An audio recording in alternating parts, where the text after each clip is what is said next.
Hello friends, the objective of this video is to help you understand the importance of analyzing past papers of UPSC. See, according to me, in my experience, what I've seen is it is very important for each one of you to actually analyze last 4-5 साल के papers so that you can actually understand कि UPSC किस तरह के question पूछता है. See, it is very important to understand this thing because तभी आप अपनी प्रिपरेशन को जो एक्चुअल रिक्वायरमेंट है उसके हिसाब से अलाइन कर सकोगे. फॉर इंस्टेंस, अगर हम स्टेट सिविल सर्विसेज के लिए प्रिपेयर करते हैं और अगर हम यूपीएससी के लिए प्रिपेयर करते हैं, most of the places you will see syllabus तो ओवरलैपिंग है बट स्टिल क्वेश्चन पेपर में बहुत डिफरेंस होता है. और क्योंकि क्वेश्चन पेपर में डिफरेंस होता है तो हमारी प्रिपरेशन भी उसी के अकॉर्डिंगली मॉडिफाई होती है. सो इसलिए जो थोड़ा बहुत मॉडिफिकेशन हमें करना होता है उसके लिए इट्स इम्पॉर्टेंट कि आप एक्चुअली देखो कि किस तरीके के क्वेश्चन पूछे जा रहे हैं. उससे एक और बेनिफिट ये होगा कि जब आप टेस्ट सीरीज़ देने जाओगे, चाहे प्रीलिम्स की चाहे मेंस की, आपको ये चीज़ समझ में आएगा कि इस तरह के क्वेश्चन एक्चुअली पूछ सकते हैं या नहीं पूछ सकते. नहीं तो क्या होगा, अगर आपने पास्ट के पेपर्स नहीं देखे हैं so what ever coaching institutes अपने टेस्ट सीरीज़ में डालेंगे, आपको लगेगा यार ये मुझसे नहीं हो रहा बट ये तो आ सकता है, और आप हो सकता है कुछ ऐसी चीज़ें पढ़ते रहो जो कि बहुत ज़्यादा रेलेवेंट नहीं है from the exam point of view. Okay, another benefit is कि आपको ये चीज़ समझ में आएगा कि मुझे क्या चीज़ पढ़ना है और क्या चीज़ नहीं पढ़ना है. फॉर इंस्टेंस, अभी रिसेंटली वो सचिन पायलट वाला इशू हुआ है जिसमें एंटी डिफेक्शन और वो राजस्थान का जो इशू था जिसमें finally speaker and the high court all were involve. Okay, so अगर आप उस न्यूज़ को हिंदू में या कहीं और पढ़ रहे हो तो देर इज़ अ टेंडेंसी कि आप सचिन पायलट और ये वेरियस जो एक्टर्स इन्वॉल्व हैं आप इनके नाम पे फोकस करो, इसेट्रा. बट अगर आपने पास्ट पेपर को एनालाइज किया है तो आपको ये चीज़ समझ में आएगी. See, the news is not important at all. What is important is उसके पीछे इम्पॉर्टेंट इशू क्या है. For example, important issue is defection of your MPs. So defection of MPs को प्रिवेंट करने के लिए क्या लॉ है इन प्लेस में, वो कितना सक्सेसफुल हुआ है या नहीं सक्सेसफुल हुआ, और हम उसको इम्प्रूव करने के लिए और क्या स्टेप्स उठा सकते हैं. So that is something you need to focus on. ये जो एस्थेटिक्स हैं बाहर वाले, जो कि राजस्थान में हुआ, सचिन पायलट इन्वॉल्व है या अशोक गहलोत इन्वॉल्व है, these things are not relevant from UPSC perspective. But आपको ये चीज़ें तभी पता चलेगी जब आप क्वेश्चन पेपर देखोगे कि क्वेश्चन पेपर में इस तरह की डिटेल्स बिल्कुल भी पूछी नहीं जाती, ना कि प्रीलिम्स में ना कि मेंस में. So your objective should be कि मैं अंडरलाइंग थीम को पकड़ूं रादर देन मैं न्यूज़ की तरफ ध्यान दूं. राइट, मैं एक और एग्जांपल देता हूं. आज की डेट में vaccine related, Covid vaccine related बहुत न्यूज़ आती है. उन बहुत सारी न्यूज़ में सेरम इंस्टीट्यूट ऑफ इंडिया आता है, तो हम लोग उस पर यही फोकस करते हैं उसकी किसके साथ पार्टनरशिप हो रही है, वो कितनी डोजेस प्रोड्यूस करेगा. बट प्रीलिम्स में अगर आप पास्ट पेपर्स को देखेंगे, इस तरह के क्वेश्चन बहुत पॉपुलर है. Let's say serum institute of India, कोई भी सीरियस यूपीएससी एस्पिरेंट को इस इंस्टीट्यूट का नाम पता होगा बिकॉज लास्ट 6 महीने में इतना इसके बारे में पब्लिसिटी हुई है कि आई थिंक लास्ट 60 ईयर्स में भी इतनी पब्लिसिटी नहीं हुई होगी. So one fact about this institute is कि it is the largest vaccine manufacturer in the world. So what kind of question you can expect in prelims is, which of the following statements about Serum Institute of India is true? Let's say first statement is it is the largest manufacturer of vaccine in the world, and similarly एक second statement होगी और आपसे पूछा जाएगा which of the following statements is true. So like 1 and 2, only 1, only 2, neither of these. So अब how do I know इस तरह का क्वेश्चन पूछा जा सकता है, बिकॉज आई हैव सीन कि पास्ट में इस तरह के क्वेश्चन पूछे गए. So once you have an idea कि किस तरीके के क्वेश्चन आते हैं, आप उस तरीके से प्रिपेयर कर सकते हो. Right, then if you come to mains so you will realize कि बहुत सारे क्वेश्चंस जो हैं वो सिर्फ एक पर्टिकुलर टॉपिक पे नहीं आते, वो इंटरलिंक्ड आते हैं. 2-3 टॉपिक इंटरलिंक्ड होते हैं और जो आंसर्स भी वहाँ पे एक्सपेक्टेड होते हैं, आपको ये समझ में आ जाएगा. You need to provide a lot of perspective there. And secondly, जो क्वेश्चंस पूछे जाते हैं वो डायरेक्टली आपके कोचिंग मटेरियल से नहीं पूछे जाते. So when you are reading your coaching material, आपको ये चीज समझ में आएगा कि I don't need to mug up all this information because anyways यहां से डायरेक्ट क्वेश्चन नहीं आएगा. व्हाट इज इंपॉर्टेंट इज कि मैं मेन चीजों को याद रखूं, जो मेन फैक्चुअल चीजें हैं मैं उनको याद रखूं, प्लस कि इन सब की क्या implications and how these things are interlinked. I got to think about all these things. तो ये चीजें आपको पास पेपर्स देख के समझ में आएगा. अनदर चीज जो आपको इंपॉर्टेंट लगेगी पास पेपर्स देख के, स्पेशली मेंस के, you will understand the importance of answer writing. क्योंकि जिस तरीके के क्वेश्चंस आप देखोगे और जिस तरीके से अगर आप अपने कोचिंग मटेरियल से कंपेयर करोगे तो आपको ये समझ में आएगा कि कोचिंग मटेरियल से डायरेक्टली क्वेश्चन नहीं आएंगे.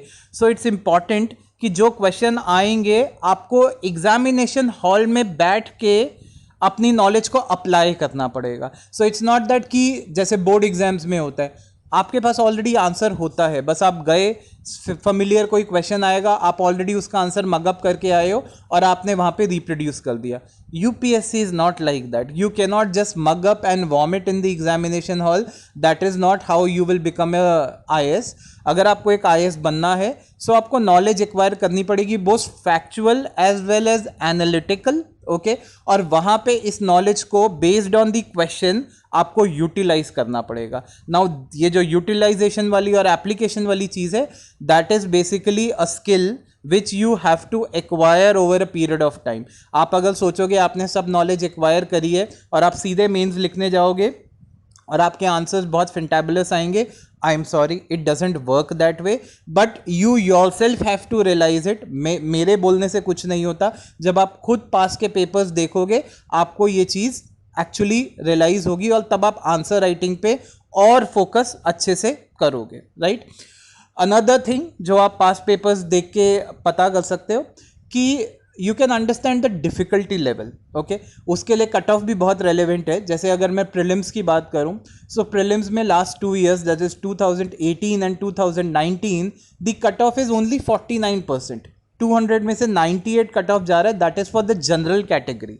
ओके, अगर मैं मेंस का कट ऑफ देखूं, सो मेंस का कट ऑफ लास्ट 2 years का 2019 का इज 751 आउट ऑफ 1750 एंड 2018 का is 774, that is 774 out of 1750. So basically what I am saying, अगर आपको मेंस क्लियर करना है, that too in general category, आप 42 to 44% मार्क्स ले आओ और आपका मेंस क्लियर हो जाएगा. सो जब मैं इस तरह के कट ऑफ्स देख रहा हूँ और पेपर्स मेरे सामने है, तो इससे मुझे ये पता चलता है कि डिफ़िकल्टी लेवल बहुत ज़्यादा है. और वो डिफ़िकल्टी लेवल ज़्यादा इसलिए क्योंकि कोचिंग इंस्टीट्यूट चीज़ों को नहीं कवर कर सकते. सो यू अंडरस्टैंड कि हमें बहुत ज़्यादा कोचिंग इंस्टीट्यूट्स पे रिलाई नहीं करना चाहिए. Point number 1.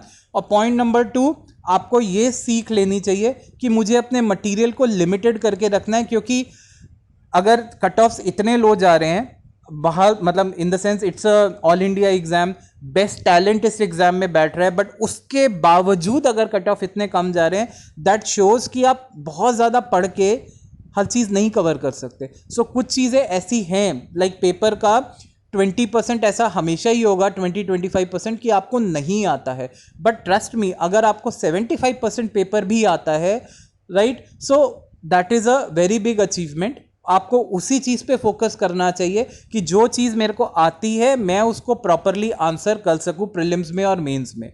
Right. So please do not try to cover 100% क्योंकि मटीरियल एंडलेस होगा. ओके, और शायद कोई भी उसको ह्यूमनली नहीं कवर कर सकता. ये आपको प्रीलिम्स और मेंस के कट ऑफ से और प्रीवियस पेपर्स देख के आपको ये बहुत अच्छे से समझ में आ जाएगा. राइट.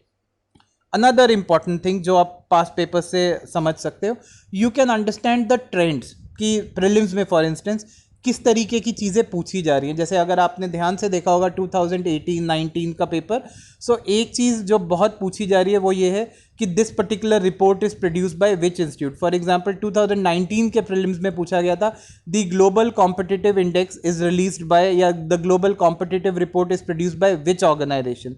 सिमिलरली 2018 में पूछा गया था rule of law index is released by which international organisation. Similar question आपको 2017-16 में भी मिलेंगे. Okay, so now these type of questions अगर आपने पास्ट पेपर्स देखा है तो आपको पता है कि अच्छा इस तरह का 1 या 2 क्वेश्चन हर साल पूछे जा रहे हैं.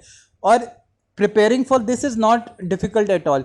आपको कहीं भी अगर गूगल करोगे आपको 40-50 मेन रिपोर्ट्स मिल जाएंगी और वो कौन सी ऑर्गेनाइजेशन रिलीज करती है, you just mug it up. आप उसको हर एक एक महीने बाद रिवाइज करते रहो and by the time you go into your prelims वो चीज़ एकदम कंक्रीट होगी। सो क्योंकि मैंने लास्ट 5 साल के पेपर एनालाइज करे हैं तो मुझे पता है इस तरह का 1 या 2 क्वेश्चन यूपीएससी हमेशा प्रीलिम्स में पूछ रहा है। So now I am prepared for that, right. अगर मैं ये एनालिसिस नहीं करता तो यूपीएससी तो कुछ भी पूछ सकता है, हो सकता है मैं ये चीज़ कभी पढ़ता ही नहीं, right. I will give you one more example. एक और कॉमन थीम है जो लास्ट 4-5 साल से चली हुई आ रही है, which is UPSC every year Buddhism या जैनिज्म पे एक क्वेश्चन जरूर पूछता है, ओके। अब टेक्निकली स्पीकिंग सिलेबस में सिखिज्म भी इंक्लूडेड है, राइट। कुछ ऐसा नहीं है सिलेबस में अगर आप देखोगे कि उन्होंने बुद्धिज्म और जैनिज्म लिखा है लेकिन सिखिज्म एक्सक्लूडेड है। The way the syllabus is structured, अगर बुद्धिज्म और जैनिज्म इंक्लूडेड है तो सिखिज्म भी इंक्लूडेड है, ओके। बट पॉइंट इज अगर प्रोबेबिलिटी वाइज देखना है, क्योंकि लास्ट 4-5 साल में हर साल वो लोग बुद्धिज्म या जैनिज्म पे कुछ पूछ रहे हैं, तो मुझे क्या समझ में आता है, there is a good possibility कि इस साल भी इन दोनों टॉपिक्स पे एक ना एक क्वेश्चन जरूर आएगा। सो अगर नॉर्मली क्या है कि हमारे पास टाइम लिमिटेड है प्लस हमारी मेमोरी लिमिटेड है, तो अगर मुझे अपना टाइम और एफर्ट और मेमोरी स्पेंड करनी है, मैं सिखिज्म पे नहीं करूंगा। अगर मुझे कुछ लीव आउट करना है 3 रिलीजन में, मैं सिखिज्म को छोड़ दूंगा, क्योंकि देर आर लेस चांसेस कि सिखिज्म पे कुछ पूछा जाए, बट मोर चांसेस कि बुद्धिज्म और जैनिज्म पे कुछ पूछा जा रहा है, right. So again this I got to know because I have analyse the past papers, okay। Similarly आप मेंस में भी देखोगे कि there are certain trends which are being followed, some very broad trends। मैं ये नहीं कह रहा आप नेक्स्ट क्वेश्चन पेपर को प्रेडिक्ट कर पाओगे, बट some broad trends को आप हमेशा आइडेंटिफाई कर सकते हो। आप ये भी देख सकते हो जैसे प्रीलिम्स में कौन सी चीज़ों का वेटेज कितना आ रहा है। फॉर एग्जाम्पल लास्ट 3-4 साल से medieval history something which has become important. 2015 से पहले अगर आप देखोगे medieval history, art and culture prelims point of view से बहुत ज़्यादा इंपॉर्टेंट नहीं थे, but of let it has become important. आप इन्वायरमेंट में देख सकते हो किस तरह के क्वेश्चन पूछे जा रहे हैं। अगर नेशनल पार्क रिलेटेड क्वेश्चन पूछे जा रहे हैं तो you can prepare accordingly. So it's very very important, क्योंकि सिलेबस प्रीलिम्स का बहुत वाइड है। सो आप अगर पास क्वेश्चन पेपर देखोगे आपको एक समझ में आएगा कि कौन से ऐसे फोकस पॉइंट्स हैं जहां पे मेरे को अपना अटेंशन पे करना चाहिए, because you can not cover everything under the sun. So it's important to highlight कि क्या चीजें ज्यादा इंपॉर्टेंट है, उस पर मैं ज्यादा अटेंशन दूंगा। That is the sole objective, right. Moving on to optional, like अगर मैं ऑप्शनल देखता हूं, मैंने सोशियोलॉजी के अगर पेपर्स देखे हैं तो लास्ट 1-2 साल में जो सबसे कॉमन ट्रेंड है वो ये है कि पहली बात है ऐसा नहीं है कि पेपर 1 और पेपर 2 के बीच में एक बहुत स्ट्रिक्ट स्ट्रैटिफिकेशन है। For example family in India is a topic included in paper 2 in sociology, but अगर आप 2019 का पेपर देखोगे सो उसके अंदर एक क्वेश्चन है कि एक थिंकर का नाम है इंडियन थिंकर का Iravati Karve. So they are straight away asking in paper 1, what are the views of Iravati Karve on Indian kinship and Indian family, right? Technically this is paper 2, but they have asked this in paper 1. सो इस तरह की चीज़ें possible है। तो अगर आपने पास papers देखे होंगे आप मेंटली इन चीज़ों के लिए प्रिपेयर होगे। नहीं तो क्या होता है कि आप सोचते हो दोनों के बीच में एक बहुत स्ट्रिक्ट लाइन है एंड यू कैन, जब पेपर 1 की बात हो रही है तो सिर्फ पेपर 1 के बारे में ही आप सोचते हो और 2 के टाइम आप 2 के बारे में सोचते हो, बट ये बाउंड्रीज इतनी क्लियरली डिफाइंड नहीं है रिसेंट टाइम में। सिमिलरली अगर आप सोशियोलॉजी का पेपर 2 देखोगे आपको समझ में आएगा they are asking more on current affairs, कि जैसे फॉर एग्जांपल 2019 में पूछा हुआ है डीमोनेटाइजेशन का social impact on Indian society, right. So अगर आप इस तरह के क्वेश्चंस देख रहे हो आपको ये चीज़ समझ में आनी चाहिए। अभी कोविड जैसा इतना बड़ा इंसिडेंट हुआ है, so they can very well ask you कि कोविड के सोशल इम्पैक्ट्स क्या हुए हैं, कोविड के दौरान जो टेक्नोलॉजिकल चेंजेस हुए हैं उनके सोशल इम्पैक्ट्स क्या हैं, माइग्रेशन रिलेटेड सोशल इम्पैक्ट्स क्या हैं। सो यू कैन प्रीएम्प्ट कि यूपीएससी क्या पूछ सकता है, क्योंकि जब तक आप यूपीएससी को समझोगे नहीं थोड़ा बहुत तब तक आप उसकी प्रिपरेशन को प्रॉपरली नहीं कर सकते, ठीक है। तो सिंपल सी बात है, प्रीवियस पेपर्स को एनालाइज करना बहुत इंपॉर्टेंट इसलिए क्योंकि आपको पता होना चाहिए आप you are giving the exam for what actually. क्योंकि जब आप प्रीवियस पेपर्स देखते हो आपको समझ में आता है अच्छा this is what is expected of me, you get a fair idea. Plus आप देख पाते हो कि यूपीएससी का focus of attention in recent years क्या रहा है, what they are exactly asking. उसको देख के मैं ये नहीं कह रहा कि आप क्वेश्चन पेपर प्रेडिक्ट कर लोगे, बट एटलीस्ट आप ब्रॉड ट्रेंड्स देख सकते हो and you can tune your preparation according to that. Because like I said हर जगह चीज़ें करने वाली इनफाइनाइट है।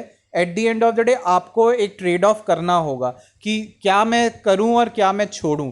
तो वो जो डिसीजन है ना कि क्या मुझे पढ़ना और क्या मुझे छोड़ना है, in that decision analysing the past papers is very very important, right. अगर आपके जो भी इससे रिलेटेड कुछ ओपिनियंस है या अगर आप मेरे से डिसएग्री करते हो, so please leave your comments in the comment section.